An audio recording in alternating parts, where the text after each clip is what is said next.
Hi everybody, this is the Baseball Head, the amazing, spectacular, terrific, the great one, the people's champion. Your host, welcome back to the Baseball Head, and hopefully, God, I hope you like this video. It's got a lot to unpack. I did not keep score of this game, and thank God I didn't, because this was a disaster from the first inning. Obviously, Jacob deGrom pitched tonight. I would mention this, I love Gary Keith and Ryan, but enough. He wasn't Tom Seaver, and he wasn't Dwight Gooden, and I would say, part of being great, and he's going to go in the Hall of Fame if he stays healthy. But part of being great is being able to stay healthy. Other than 2015, and I guess 2017, he was a guy that was hurt every year here with the Mets. They babied him. And the last year and a half, they babied him because they knew that his elbow was shot. So just to keep that in the start, he pitched okay tonight. He had that, the 6-run lead in the first inning helped him. Once they got the 6 runs, they weren't going to be able to overcome this tonight. The Mets now going to lose 7 in a row. The biggest thing, and just watching this game in the first inning, Jonah Tong, he is regressing from the first start to the second start, and now this tonight. I need to see him more, okay? But I am not overly impressed with his stuff yet. I was not that impressed with him. The last start was not impressive. Tonight certainly wasn't impressive. I would also mention the Mets are putting a lot of pressure on these young guys to pitch well. And obviously, Tom did not pitch well at all tonight. But I need to see more. But so far, I'm not impressed. I'm going to be honest. And I haven't seen Sproat. I've seen McClain enough. He's pretty good. Now, one of the things I've mentioned over the last few years is the pitching coach, okay? This team has pitched so poorly. How do you not take it out on your pitching coach? This team has not pitched well. They've fallen behind the count. They don't throw strikes, and this has gone on for 5 years. 5 years as the Mets have lost now 7 in a row. This has gone on for 5 years where they don't throw strikes. They fall behind the count. They look like pitchers that have pitched well in the past. They regress. We saw that with Max Scherzer, how he regressed as a pitcher. Verlander looked lost at times when he was here. Christian Scott, who did not pitch long here with the Mets, obviously got hurt last year. He was a kid that was known as somebody who threw strikes in the minor leagues. He got here, he pitched pretty good the first start, but then his command just disappeared. I don't know if it's from his elbow situation, but this is something that I have talked about. Nobody else has talked about it, as far as I know, is the pitching coach. That is the most important coach on your staff. And if you don't have a quality pitching coach here, your pitching staff is going to suffer. All right. Hitting coaches come and go. People complain about the hitting coach more than anybody because it seems like that's a tangible thing. But nobody talks about Hefner. Nobody. Sherman Naya pitched well last year, but he's regressed so badly this year. I mean, and the fact you've not seen length, and there wasn't a lot of length last year from this pitching staff. Okay? So this pitching staff and this pitching will be the big reasons why they don't win anything this year. And I put it all on the pitching coach. I do, because he's been here so long. How many managers is he going to survive? Is he going to survive this manager? He survived Louis Rowe. He got hired when Beltran got hired, He survived Beltran getting hired and then fired. He survived Luis Rojas. He survived Buck Showalter. And we know how poorly they pitched in 2023. They pitched so poorly at times last year. Guys that have pitched really well and have thrown strikes in the past have struggled to throw strikes. Luis Severino in his career was a guy that had a very low walk per 9 innings. He pitched last year for the Mets and it skyrocketed. You can't tell me that whatever he's telling them is working. And I've been talking about this. I'm tired of talking about it. Now we'll talk more about this if the Mets don't win uh, the wild card, but let's get into this team a little bit. Um, and I've talked about being able to change this group of players, this core. I've been talking about changing this core since 2023. And they've not done that. Now, I know it's not easy. Moving players that have been here a long time, guys that you've committed a lot of money to, a lot of years to. But the Mets are going to have to do that. And you have to keep in mind that the players that have been here, they're in their 30s. McNeil, Brandon Nimmo. I mentioned Francisco Lindor. I don't think he's going anywhere, but he's no spring chicken. He's no spring chicken at his age, Lindor. And I feel, just watching him play this year, that he sort of has regressed in terms of his defense, defensively. That's concerning to me, because defense age is a little bit better than some of the other things with players. And he's got a lot of miles on him now. He's probably a future Hall of Famer. But the thing is, you got to keep in mind that his age, him being a shortstop, how many more years is he going to be playing short? And I'm not picking on him. I talked a lot about him over the last few years. But my point is that this team's getting up there in age. He is 32. He's going to be 32 years old this year. This is Francisco Lindor. And he's not a kid, you know. How many more years is he going to play shortstop? And he's been here now a long time now. Was last year his career year with the Mets? You know, and he went 1 for 15 in his last few at bats. He had an okay game tonight, but some of his numbers are down a little bit from last year. Like his slugging percentage is down, his OPS is down, and that's something we have to look at. It's not just, I mean, he's not going anywhere, like I said. But when do you move him off a shortstop? It's just a question. It's not something we have to talk about now, but maybe in another year or so. And obviously, Soto's not going anywhere for the next 15 years, although I think he's going to be gone after the 5th year. Excuse me. But we have an older team, okay? And that can't be forgotten. The Mets have an older team. They have a team that has not won, okay? And I've talked a lot about the Blue Jays of the 80s. That team was younger. I mean, Lloyd Moseby was a player that was on that team. They moved him out of center field and off the Blue Jays, and they put Devon White there. They traded George Bell at one point. They replaced him with Joe Carter. I mean, they had Fred McGriff, who was a young player. They moved him. They brought in, obviously, Joe Carter and Robbie Alomar. They brought in an all-time player. Well, an all-time player here, but you catch my meaning. And they put John Olerud there. So they changed the personality, not only of their team, but just sort of shifted some of the talent, spread the talent out a little bit more.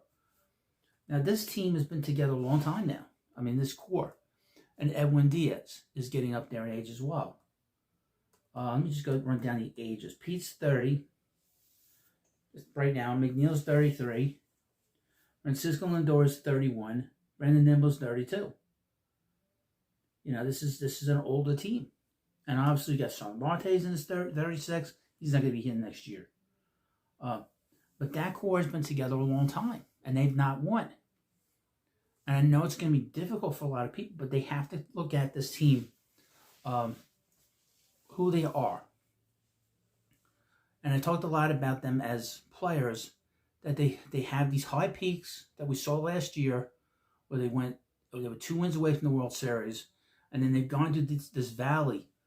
After they went over 21 games over 500, this team is 17 games under 500. But this is how this team has played for the last several years. In 2019, go back as far as that team, that was a team that got off to a horrific start. And then they went on to win 86 games, but they dug themselves such a deep hole that they didn't go anywhere. You know, and then in 2020, they got off to a horrible start. Obviously, it was a bad year for everybody. And Pete had a terrible start that first month. And the second one was the last 2 weeks was good for them. but they took a step back. 2020, when they had a good run, they were in first place most of the season. But then they lost DeGrom, they lost Lindor, and they basically fizzled out. Couldn't play defense, didn't hit as much as they had, and they struggled offensively. 2022, we know what happened in 2022. Where they were playing, they played great up until September. They went 14-12, I think, in September, and they just completely fell apart at the very end, and had played uninspired baseball the last week and a half, and then didn't beat the Padres. 2023, they got off to a pretty good start, and then in May was a total disaster. May was so bad, that's one of the worst Mays in the history of the Mets. There's over 60 years of Mets baseball. And then they basically decided they had to move this group, or at least some of the veteran players. But, I mean, and I've talked about it a lot. And how many managers are going to get fired when people start to realize it's not the manager, it's the players, okay? These guys are great guys, okay? I mean, they're all great guys. Pete's a great guy. I love Nimmo. American success story. But it's about the name on the front, not the name on the back. Okay, and the Mets have to look at it and make very, very difficult decisions. Okay? Where do we go from here? They have a question mark at third base. Who's the third baseman on this team? I mean, they keep juggling people in and out of him. Mauricio tonight, Vientos, Beatty. Who's the third baseman on this team? They don't have a center fielder here. Okay? There's a little bit of they're a little short in catching depth. The pitching staff has not turned out the way they wanted it to. And again, to go back to Jonah Tong, I am not impressed with him. Okay? And you can see the inexperience, you can see the rawness of it. You can see the pressure was really on him tonight. You could feel it. That's why he struggled to throw strikes, falling behind in the count. And we saw that in the last start. Now, McLean, I think, is probably the one guy that I've seen that is really, he's got it. But I'm concerned with this pitching coach. Is he going to be able to keep it? That's a problem. The pitching coach is a major problem that has to be fixed. And they've had him for a long time, and they've not won. And a lot of times his pitching regresses. A lot of pressure needs to be put on Stearns. Stearns did a terrible job at the deadline, obviously. Mullins is a disaster. He's a non-starter. Okay, he shouldn't have been starting tonight. He shouldn't start any games anymore. He's been terrible. I know he got a couple of hits in the last 2 games, but he's a disaster. The reason why he's been terrible, he's been terrible for the last few years. And he's not a great outfielder. All right. It's exhausting to watch this team. Helsley's been a disaster. Soto gave up a home run. They fought back in this game in the 4th inning to get some runs off of DeGrom. And Soto coughed up 2 runs. Killed them. It took any kind of momentum away from them later on in the game. I also would mention this. Sometimes you got to break a team up a little bit. You got to break up a team a little bit, change the personality a little bit. Because what you're having now here is this perpetual cycle of ups and downs and then complete total laydowns. You can't have that. And that's what we've had here with these everyday players.